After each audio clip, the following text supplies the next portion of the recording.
We're on. Hey. Good morning, everyone. Welcome to this meeting of Smith Falls Police Service Board for Wednesday, December 4th, 2024. I'll open with our land acknowledgement. On December 4th, 2024, we acknowledge the sacred land which Smith Falls is now located has been a site of human activity for over 10,000 years and has rich in Indigenous history. This land is the ancestral and unceded territory of the Algonquin Anishinaabe Nation. We're grateful to the Algonquin ancestors who cared for the land and water in order that we might meet here today. We're also grateful to the Algonquin people for their contribution in the making of the Rideau Canal, which runs through Smith Falls. We are mindful of broken covenants and the need to reconcile with all relations. Together, may we care for this land and each other, drawing on the strength of our mutual history of nation building through peace and friendship, being mindful of generations to come. I have no remarks myself to open the meeting today. Chief, do you have anything you wanted to open with? Nope, I'm good. Okay, thank you.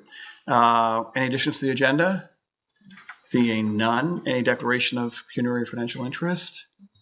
Conflict of interest? Seeing none. So we will make a motion, consideration of move in camera. Smith Falls Police Service Board move in camera to discuss items pertaining to intimate financial or personal matters or other matters may be disclosed of such a nature having regard to the circumstances that the desirability of avoiding their disclosure in the interest of any person affected or the public interest outweighs the desirability of adhering to the principle that proceedings be open to the public in accordance with Section 35(4)(b) of the Police Services Act.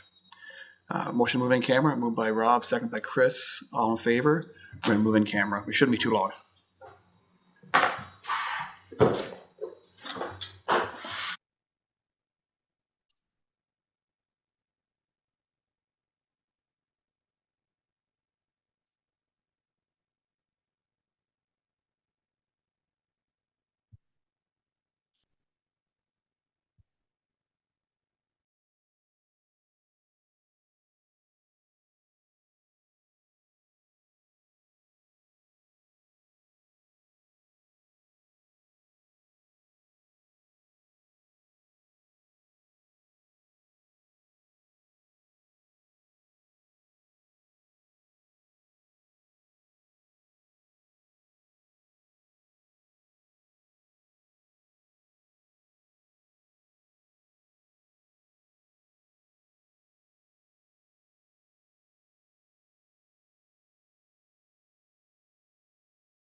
Okay, welcome back. We've had an in-camera session where we discussed identifiable individuals contractual. Now, we have no correspondence today. We have no minutes due to the special nature of this meeting. So we're right into a discussion about the 2025 budget. So we've got, for those who are potentially watching at home, we had some significant discussions on this at our last meeting. The board provided, support to advance the budget, the draft budget, to the town, which is having its first budget discussions on Monday.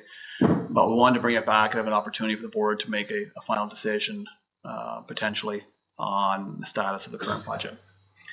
So I'm not sure how we want to open this. Everyone's had, I'm sure, a great chance to review the budget in detail and did so prior to the last meeting. We know we are facing a significant increase, not uncommon across the province. We know that our neighboring municipalities are all facing significant increases with their OPP costing, and we know that much of our increase relates to the OPP labor agreement with its personnel. That is tied, our association agreement is tied directly to that.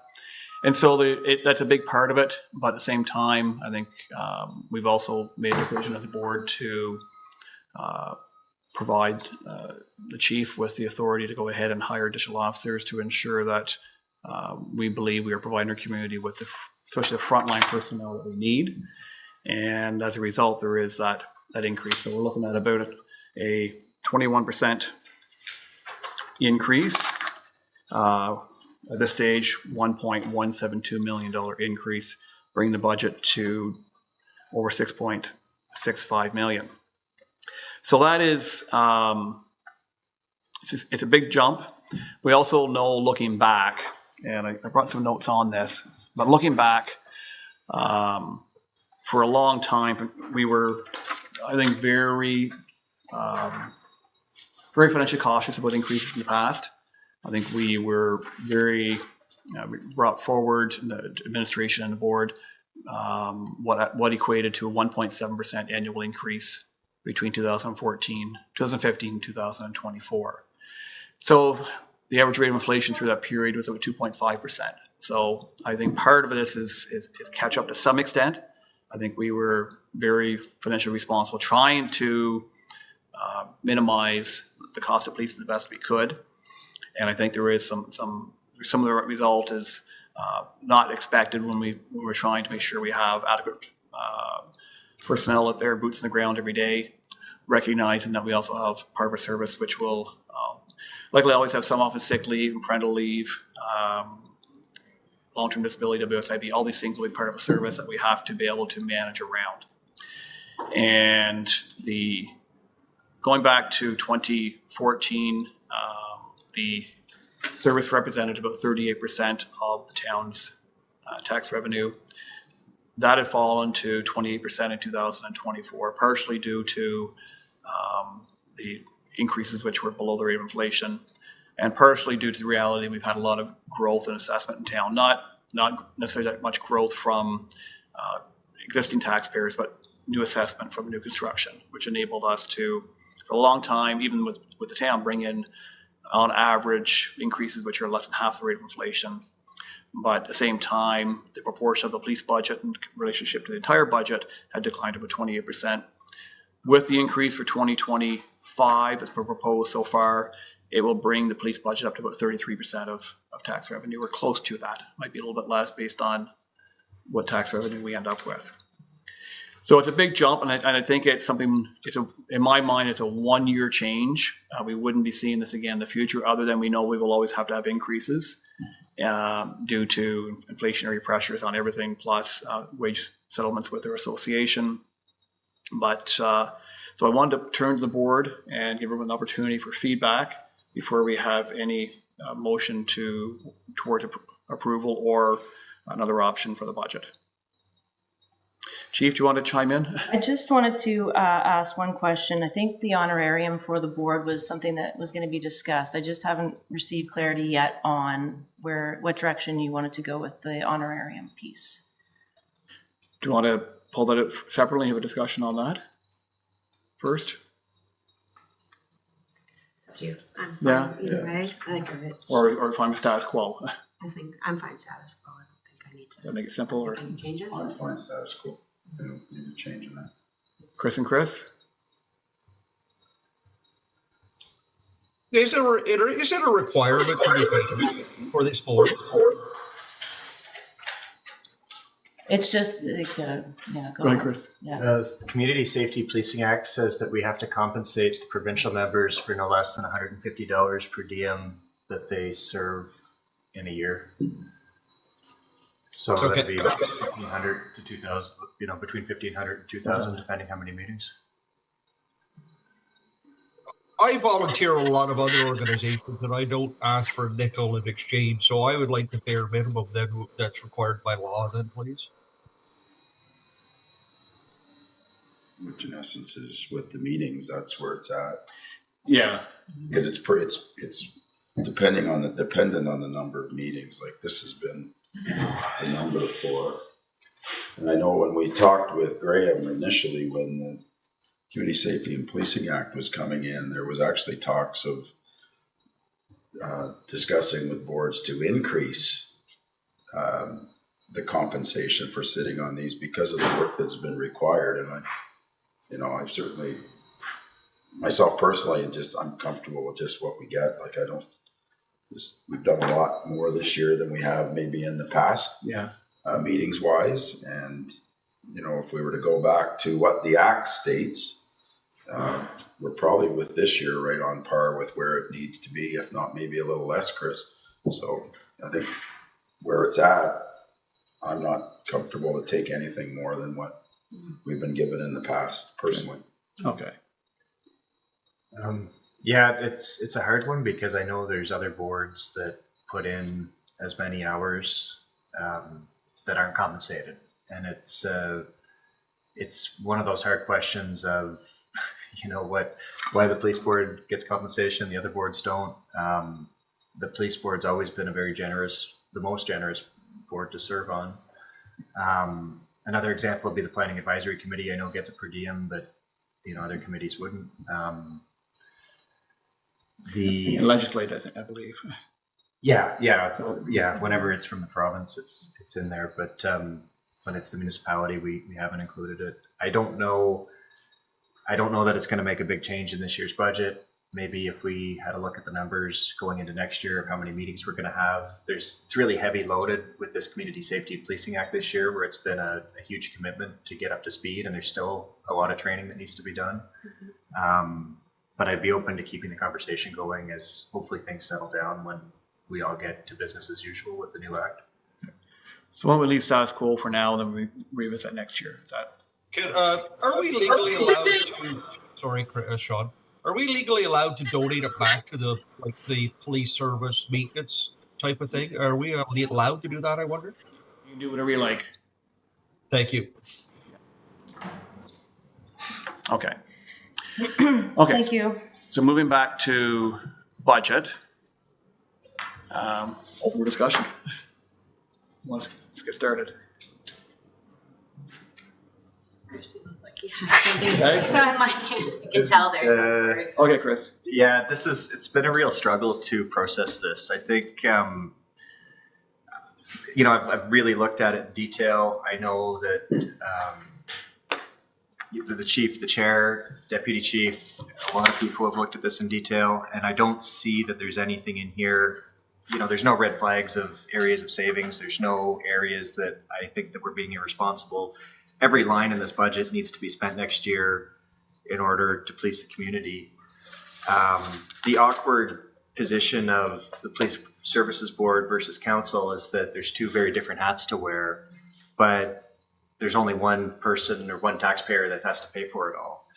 And when I think of what this is going to do to the municipal budget, in a lot of ways, for 2025, I think it's going to be crippling. And as much as it's come down since 2015, I think a big reason when we look municipally, we've got $70 to $80 million of assets that were supposed to be replaced already that haven't been replaced. And when we're spending 30 to 40% over the last 10 years of our budget on policing the community, it's very hard for the municipality to pay for the roads and the parks and all of the services that people expect the municipality to provide. That's not to say that there's anything like it's not it's not anything negative about the police force, but it's I think a reality of a lot of provincial things that have come down the pipes where mental health keeps getting unloaded onto the municipality. The Community Safety and Policing Act comes through, which creates huge expenses to the municipality without significant grant increases, without significant funding increases. And this has been a trend, I think, over the last, like, as long as I've been around. So, but it's coming to a point where, as we see that number come down, it's been good over the last 10 years. I don't know, before 2015, I haven't reviewed the numbers, but I think it's probably been consistent before that.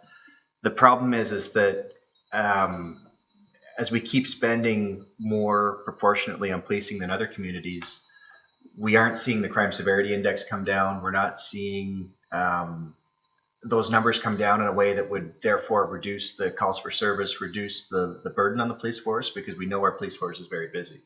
So the struggle I have with this is that as we continue to invest more money into our policing, it's reactive spending as a municipality, and it's not investing in the social services that would hopefully, based on most data, suggest that it would bring a lot of those problem indicators down and therefore reduce our cost of policing, because it would bring our crime severity index down. When it comes to the capital projects, I think, there's a lot of stuff with the Community Safety and Policing Act, again, that we haven't been given money for, but we've got to spend the money on. I think it's been great that we've been very proactive with a lot of this stuff. So our hit this year isn't as bad as a lot of municipalities, but it's still significant in the when combined with the rate this year. I think most of this comes down to labor. I don't know that we needed to be as generous as we were with certain decisions that have been previously made that wouldn't have made a huge impact on that, but still would have shown more restraint. But I really struggle with. I think we need to have more of a look at things from a new angle, because it's not sustainable to keep spending this much on policing when most communities are paying 10 to 20% of their tax base on policing. As much as we can say it's come down in 10 years, we're still paying significantly more than other communities. And even as other communities see significant increases this year, we're still going to be in the top percentile for what we pay per capita on policing. And I just don't see how that's going to be sustainable. So I think we're really going to need to start looking outside the box, or I just don't see how this is going to continue, because even if there's not a big increase next year, we're still going to be carrying the burden of an extra 1.1, 1.2 as inflation brings it up over the future years. So I don't know. On one side, I want to vote against the budget because I just don't see it as sustainable. On the other side, it is a responsible budget that I don't see any opportunities for savings. And there's outside of the contract stuff that's already been voted on and the board's had a consensus on, I don't have any other areas of disagreement. So that's where I'm at right now. Okay, thank you. Who's next? You go for it. I think all of us can agree with what Chris McGuire just mentioned, because it is tough to see it and swallow it. I feel like the hard part is when you look at it as a number, it is very difficult to wrap your mind around. Agreeing with the fact that I think all of us sitting here have scrutinized this budget, as well as Chief MP and Chris virtually. But every decision that has been made that kind of led us here, it was a negative outcome should we not have went with that, increase or ask of another body and boots on the ground in terms of community safety. When I was at the Zone 2 meeting on Friday, it was very interesting to listen to, as Chair just mentioned, that every municipality is facing this. It was doubly interesting to hear the chief from Ottawa present and talk about that the minute a community goes over 10,000 people, their policing changes dramatically. And so as you've seen, and as we've talked about, the increase to our community, which is wonderful, it also brings about different concerns when it comes to policing, which we haven't changed for. So, and Ottawa actually being a large community, they're facing the same thing, trying to bring in 135 or so new members every single year for the next 3 years for a sustainability initiative. And they said the same thing. They haven't caught up with the demands of their community. And now they're seeing their budget jump tenfold because of such. Obviously, with the new act, the OPP has found the exact same things in communities. I was talking to the mayor from Miracle Wolford, seeing the exact same things, right? The hit that they're taking when the grants coming in are only, very small in comparison to what is demanded of that community.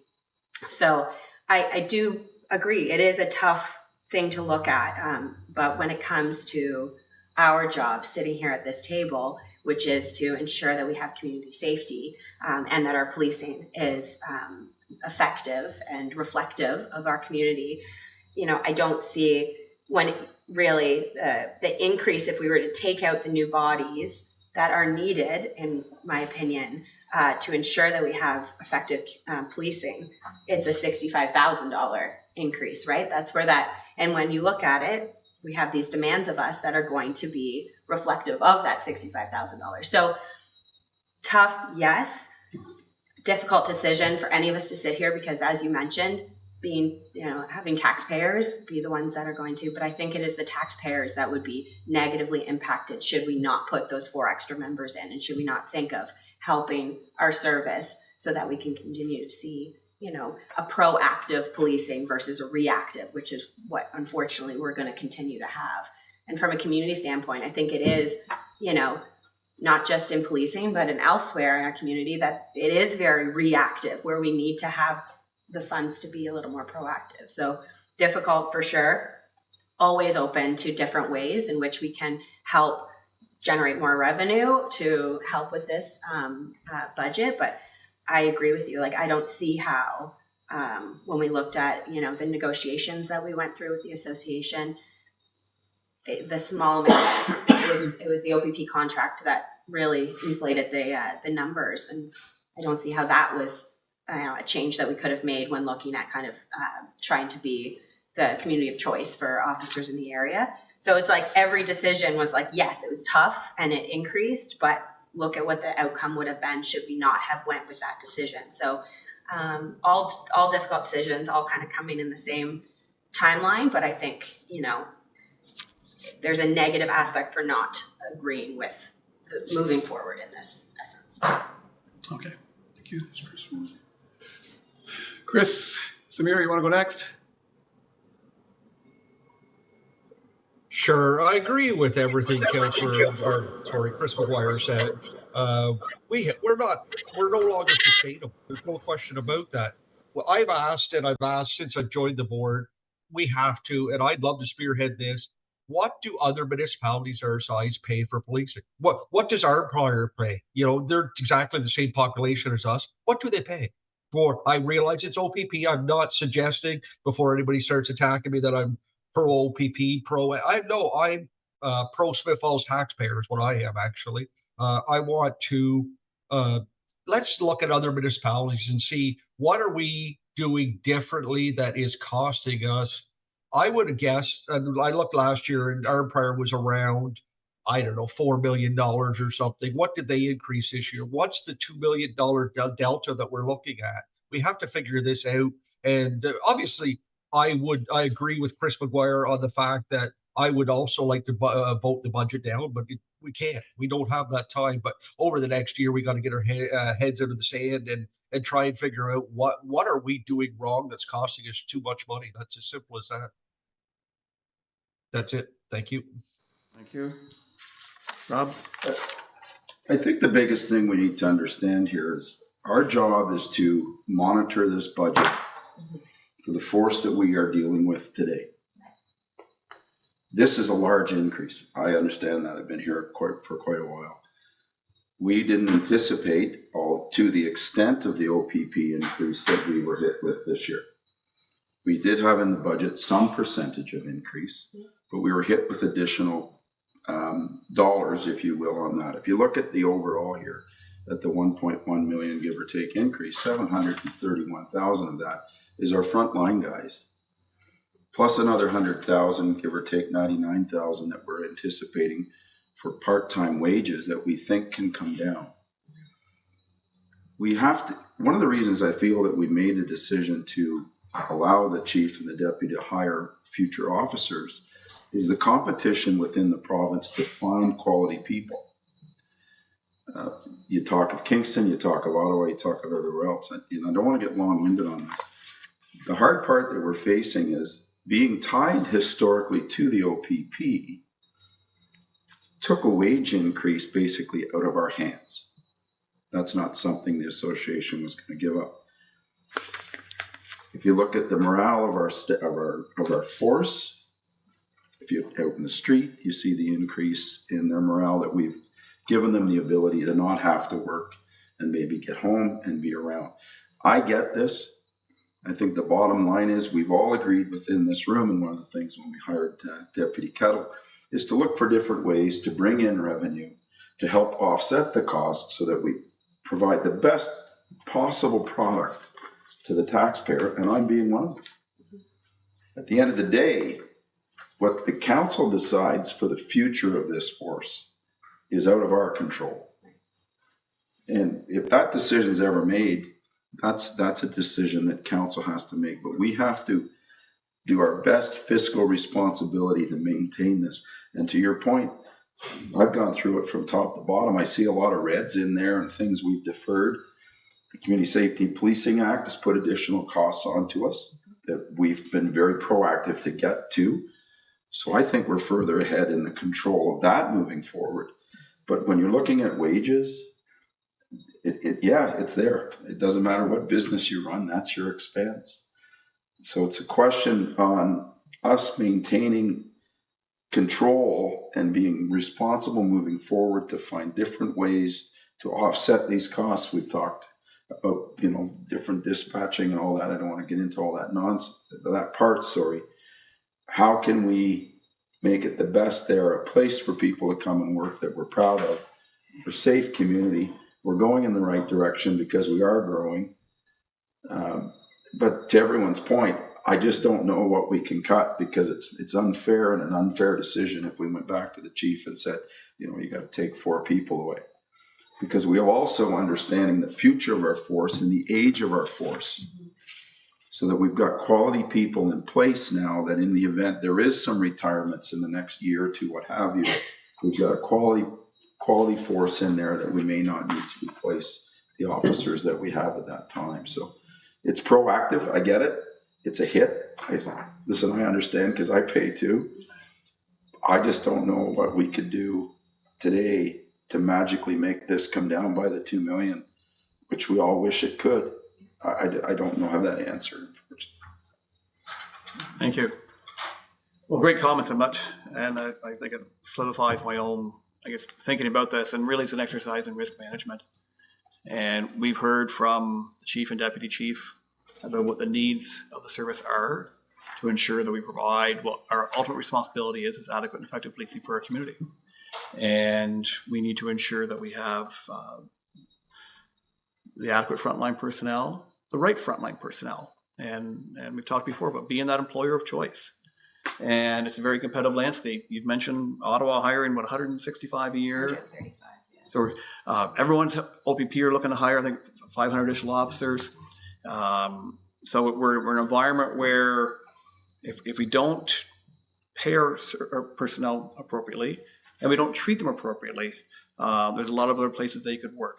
And we want to attract and retain the best talent. We know that when we completed our strategic plan earlier this year, we surveyed our service, and one common theme from most of the officers who responded was morale was difficult. They were feeling stressed coming to work. They're having to come in on days off to make sure we have adequate personnel in the community. And the decision the board made to add to the front line, to hire new officers, to ensure that we have adequate and effective policing, to ensure our personnel can get the days off, get their holidays, and not be forced to work more overtime, which then builds our overtime budget, which we're way out of line for 2024 because we had not done this a year ago. Frankly, I guess if we had done it, we would have had a much lower overtime budget. And it's a busy community, 8,000 plus calls for service, and I think it was Council Member McGuire who mentioned, I mean, the mental health issues, and unfortunately, there's things that I would say are under the responsibility of the province. That when there's inadequate resources and funding applied to mental health and addiction treatment, as an example, well, the call comes in, and who's having to respond? It's police. And we know that there are people who are living in crisis, frequently call on police, and then so they might go to the hospital and spend 2, 3, 4 hours there, 2 officers with that person while they're going through a crisis until they get some medical assistance. Unfortunately, it's a reality across the province. It's an unfortunate reality here, and until the province responds and adequately provides the funding needed for those organizations that provide those supports, the burden's going to be on us. We've seen increase in IPV cases, partner violence cases coming out of the pandemic, and as we've heard, it's complex cases to manage. You don't send one officer to a situation like that. You've got to send 2. You've got to work your way through that, and the amount of work involved after the fact is significant. We need to make sure we keep our community safe, and if we're going to do so, I think we have no choice but to approve the budget we see in front of us. And if I could just, top up to your comments as well as to Chris's, it's not necessarily what are we doing wrong, it's what we're trying to do right. And the big piece is the OACP, which obviously I'm a member of as well. I've been a very strong voice behind the scenes to really promote small and mid municipalities. And certainly we have ongoing discussions and meetings and the importance of having your own police service and what that brings to a community. And we know, being a 31-year member here of this great community, I see the value. And like I said, I've got family members with, for example, provincial police service, and I know what's going to happen if we don't have our own municipality. You're not going to have police officers dedicated to Smith Falls community. So yes, it's an expensive piece to have your own police service, but I see the value, and I continue to be a strong voice on behalf of small and mid services with the OACP. And I know the OACP director is being a very strong advocate as well for small and mid. So especially with the provincial government and the support that they are providing provincially, that we want it as well, support to provide to municipal services as well. So it's ongoing for sure. Okay. Anything further? So to clarify too, the comments, I think the provincial government was looking at $77 million Yes. injection into the OPP costings. Well, what about the smaller communities that are the same taxpayer? Yeah. But I don't know though. I didn't read the whole thing on it. Just the money they were trying to inject into the new cost of OPP policing, but it didn't mention anything about the non-OPP municipalities. I wasn't sure about that. I'll leave that to you too. The OACP did provide some clarity, and whether that's gone out publicly or not, it's municipalities are not going to be receiving money for this with this injection. I think it's more of a forgiveness kind of thing across the provincial government. So they're not going to see money going into their municipality, but that's just for this year.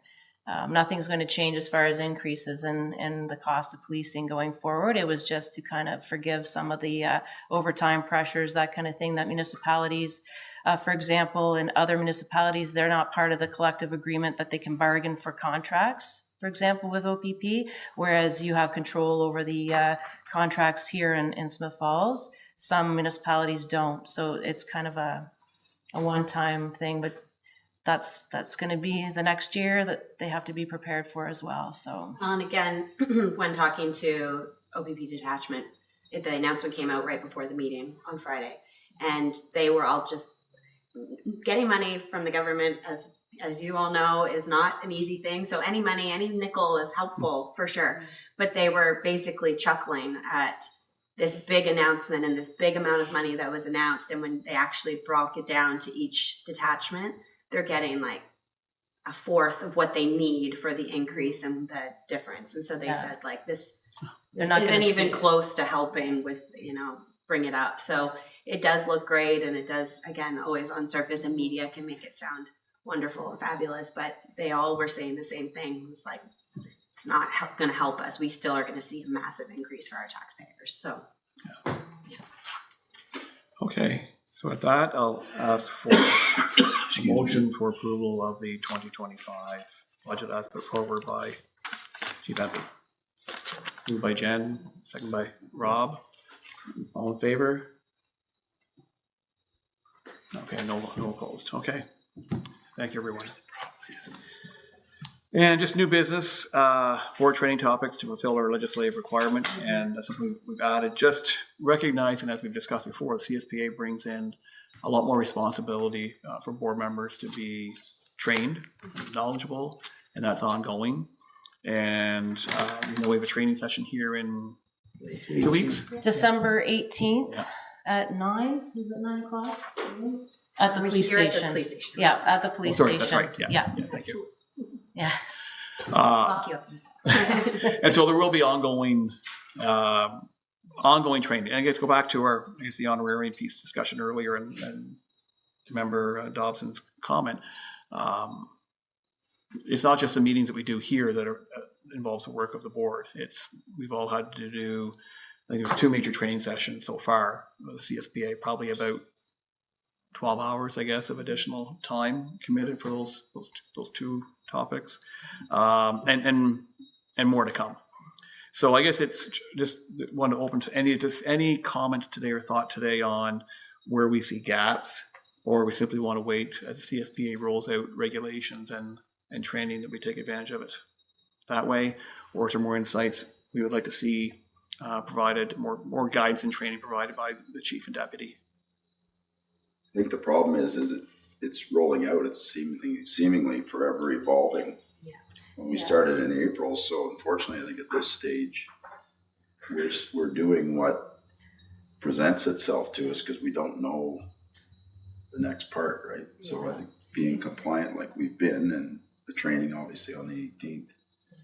But And I'm I think from, the key, sorry, Jen, No, just no. to finish, the key for all of this, back to the original part, is the communication amongst our board and the chief and the deputy of the next steps that are required. And to me, that's the most important thing that we need to do, and continue to make that even better than it's been, because it has been better.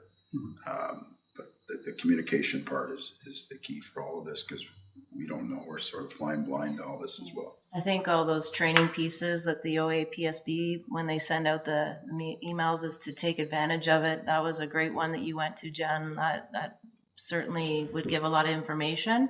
And then the training that you'll get December 18th as well. I think that'll bring a lot of clarity at the board's roles and responsibilities, and just for our policies and procedures. yeah, policies and procedures. Definitely, again, not to go back to the Zone 2 meeting, but we seem to be a lot more compliant than some. I know there was some issues, obviously, with technology and whatnot. So the Lisa Darling was talking about possibly taking over all the mandatory training from that side, because there's just been so many, issues over just in terms of like certificates and stuff like that, where you can't have that proof of finishing. Some members saying that there's different detachments that haven't even done their training at all because it's all kind of falling through the cracks, and so they're pushing for that. So I think I came away kind of saying like, okay, we've got a great person with help trying to keep us all in order, but staying on top of it is definitely going to keep us compliant with what we need to be doing. But I think, the training on the 18th, just so we can get our head around in 2025, getting those policies and procedures up to date. If it's getting outside help to do that, or, taking on one at a time in a meeting, showing progress is always kind of good. So I think we're doing our part in that. We have, 5 compliant members, and we're doing everything we can to kind of keep up with it. But We've all been in the same boat. The special constables, that changes, that keeps changing. And we kind of work together with Brockville and Gand. They came up with the own program. It's, that's what happens. They roll it out and say, here. Well, and it wasn't even Have rolled fun out with it. properly, Yeah. right? Like it was rolled out in stages, but then, Yeah. oh, that was wrong. We'll And roll they- it out again. yeah. And then they'll update things to say, okay, this obviously didn't work well. Let's go. Right. So So I we think will they're all- still we figuring will all it get out. through it. Yeah. We'll all get through it. Okay. But I think it's good for us to kind of stay by adding it to the agenda, and I think that was a really good idea on your part, Chair. And then hopefully we'll just kind of, as long as we're keeping it top of mind. And to your point, taking advantage of those meetings, OAPSB meetings that happen when they do, and Yeah. so they are insightful. There's no question. And I know the one that you went to, was it Belleville? Yeah, it was the last one. I think. But anyways, it's all very interesting just to know what other people are doing, but also that, okay, because you kind of feel on an island unto yourself of what's happening, what we're supposed to be doing, because there's such a gap between the communication. It'll be quite overwhelming. Totally, yeah, absolutely. Okay. Anything further? Okay, well, it looks like we will wrap up in less than an hour. Motion for adjournment. Moved by Chris, second by Rob. All in favor? We're adjourned. Thank you, everyone.